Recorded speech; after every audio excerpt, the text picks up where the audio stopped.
Welcome to my channel where I continuously seek answers to the question: how can gifted and ADHD people create a meaningful life filled with effortless flow, and what are the tools to create lasting change without depending on them every day?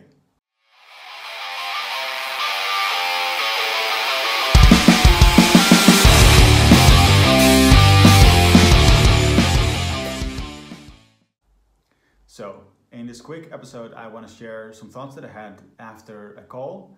Someone actually asked for a coaching call with me, and they told me a lot of things that I recognized. And basically, during talking to her, I got some insights about how things, in my experience, seem to work that I don't think everyone has thought about, and I think might be a helpful framework for you to think about it. So this might be especially helpful if you recognize some of these problems that look like ADHD, whether it is ADHD or not. I am not a clinician, nor do I try to be, so I don't know. In my opinion, it's not as important to get a diagnosis unless you're specifically looking for medication. If you're not specifically looking for medication, which she wasn't, it's more important to get your problem solved with whatever therapy, coaching, methods, strategies, tools, and just like whatever works for you still needs to happen. And well, as we all know, that sometimes when you get treated medically for ADHD, all they do, and that was my experience, might not be everyone's experience, but all they do is give you the medication that seems to help you short term, not really care about the long term effects, whether it helps or hurts you long term. You know, it could be very severe side effects. I certainly had severe side effects. And then they give you some tips on how to structure your time and how to plan your calendar, and that's it, like if you're lucky. So that's kind of the way it works in the Netherlands. Not trying to shit on anyone else's experience or anything like that. I'm just saying there's more to having issues with concentration or feeling like you have like all this untapped potential that you want to utilize, but it seems to be blocked.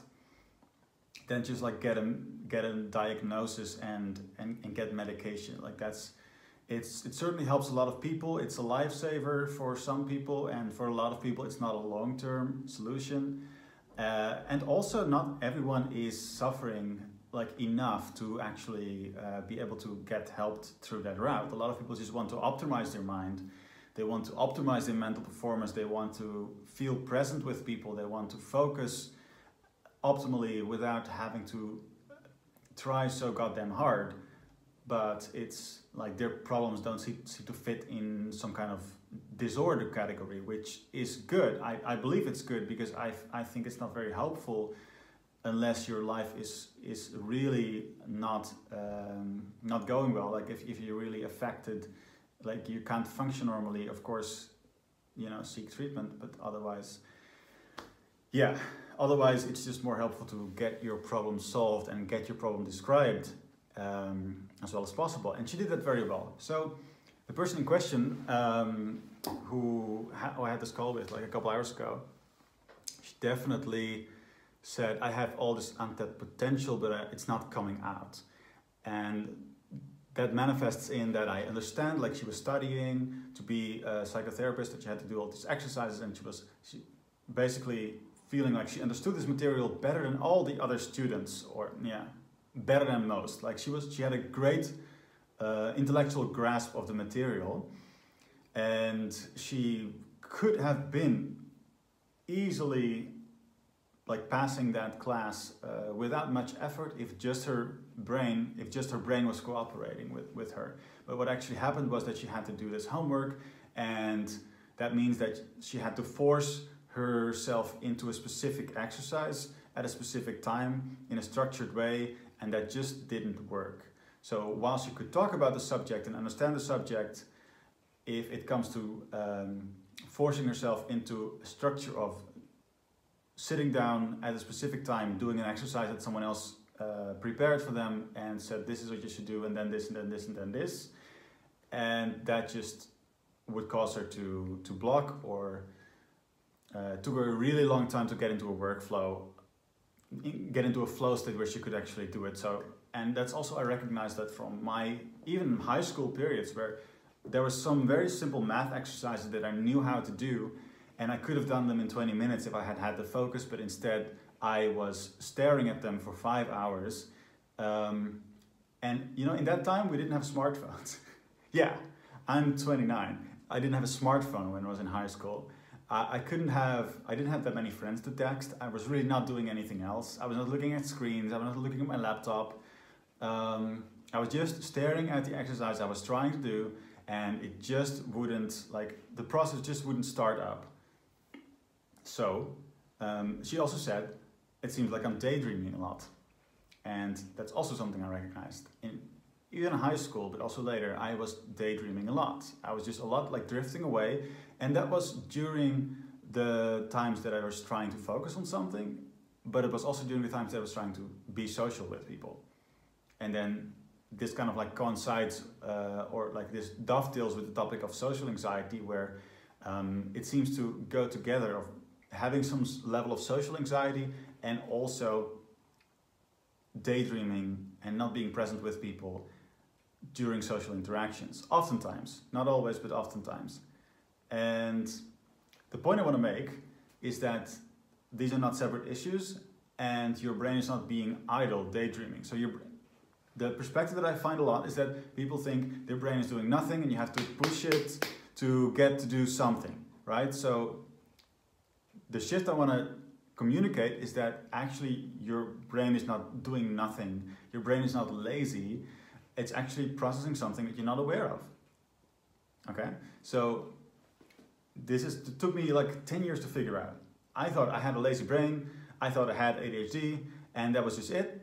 You know, and I have been diagnosed with ADHD, so you could say that I have it, but I thought that meant that my brain was just lazy and my prefrontal cortex was just not working properly, and I have to like train it and force it. And you know, some of that is helpful. So I'm not saying don't do concentration exercises. I'm not saying don't meditate. Definitely, like if you can do those things, do those things. They definitely do help, and they can be lifesavers in and of itself. But this perspective that your brain is basically idle, and unless you're really interested in something, you can't focus and then you do nothing, that's wrong. You're actually doing something. Your conscious mind is not aware of it. So here's a distinction between the conscious mind and the unconscious mind, right? So in the unconscious mind, or the subconscious, let's call it the subconscious, you can be processing all kinds of things. You can be worrying about things in the future. You can be still hurting from something bad that happened either yesterday or 10 years ago or 50 years ago, right? So you can be processing pain or just keeping pain out of the way, basically, but like subconsciously it's still happening. It's still always happening. All the painful experiences that you've been through that you were not able to fully integrate at the time are still continuously happening, because there are versions of you stuck in time that are still experiencing this. But you're not aware of it. What that looks like is that your conscious mind is drifting off. It seems like it's doing nothing. It's daydreaming, right? You could be daydreaming about future things you want to do. You could be, your mind could be drifting towards something that interests you more. So, you know, you might be talking to some people who don't, you know, fully seem that awesomely at grabbing your attention, seem that awesomely interesting, or they're not grabbing your attention. These people are not people that you feel that much of a connection to, and during a social interaction with them, you might feel yourself drifting off and still saying things that make it look like you're interacting socially.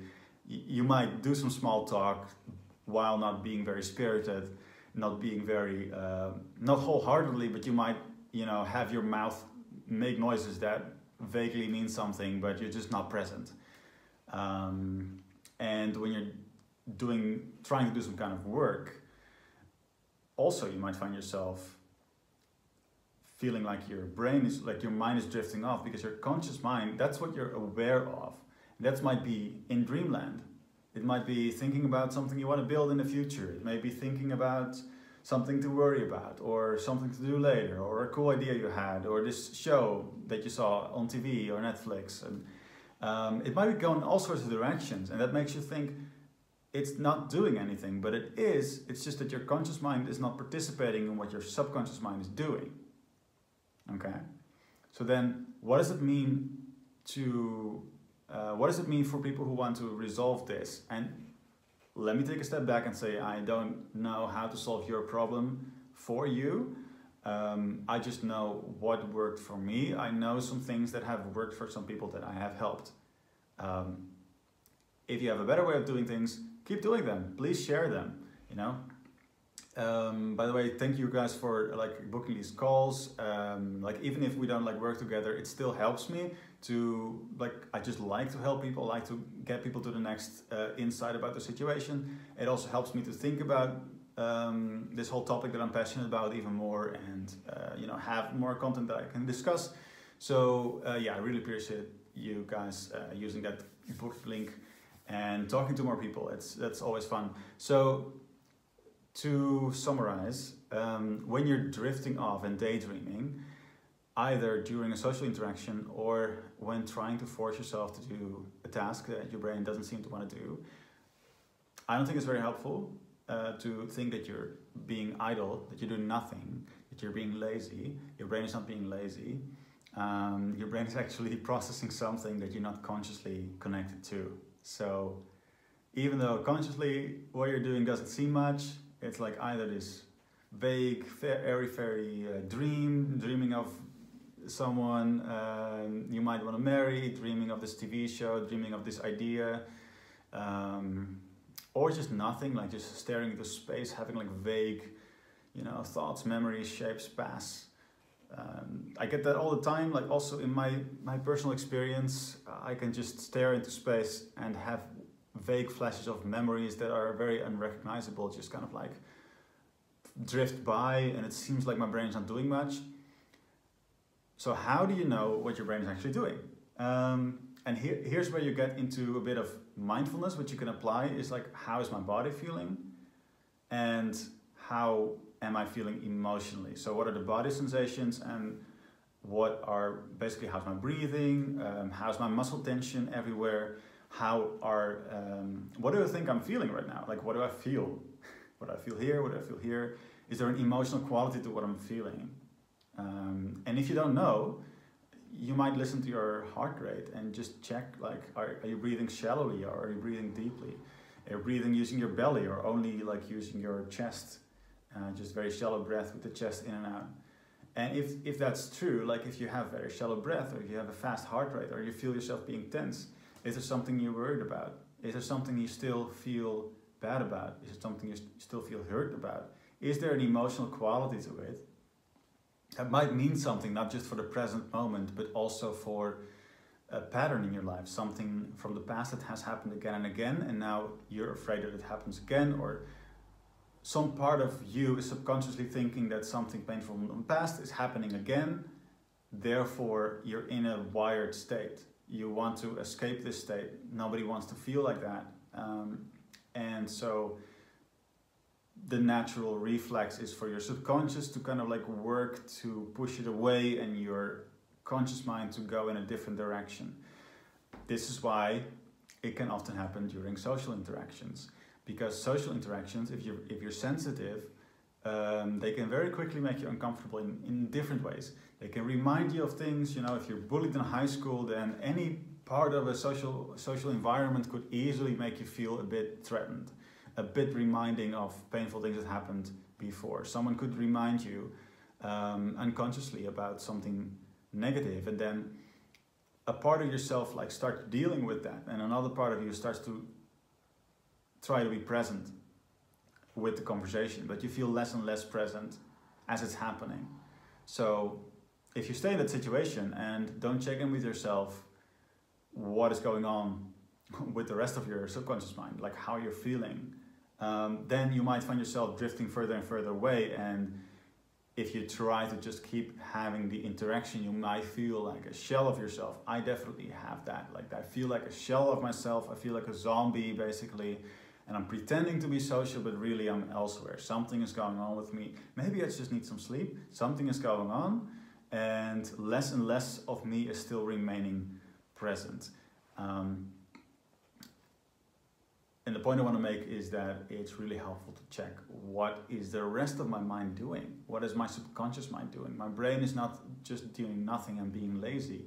There's definitely something I'm working on, and I'm either working on pushing it down because it's painful, or I'm working on figuring it out because I'm worried about it. And what really helps is to bring that to your conscious awareness, because sometimes our subconscious can just figure it out, but oftentimes, especially when you keep getting stuck in this type of state, it really helps to bring conscious awareness to it, because things can only be worked through oftentimes when you connect things from the subconscious and make them conscious. So, to sum up, this is not my, advice to everyone that they should do only this and not other things that are helping them. This is just me saying that this is a very helpful perspective, has been a very helpful perspective to me. I might not know shit, I might be dumb, and you can correct me in the comments. For me, I found this really helpful to realize that when your brain is not cooperating, it's not being lazy, it's not doing nothing, it's working through something. And that could be something that you're not aware of, but through being mindful and checking with your physical sensations and your emotional state and questioning what state you're actually in, you might get some clues. Okay, what is it that I'm so busy with that it's hard for me to pay attention right now? Okay, I'll leave you with that. I hope that made some sense to some of you, and I'll see you in the next episode. Bye.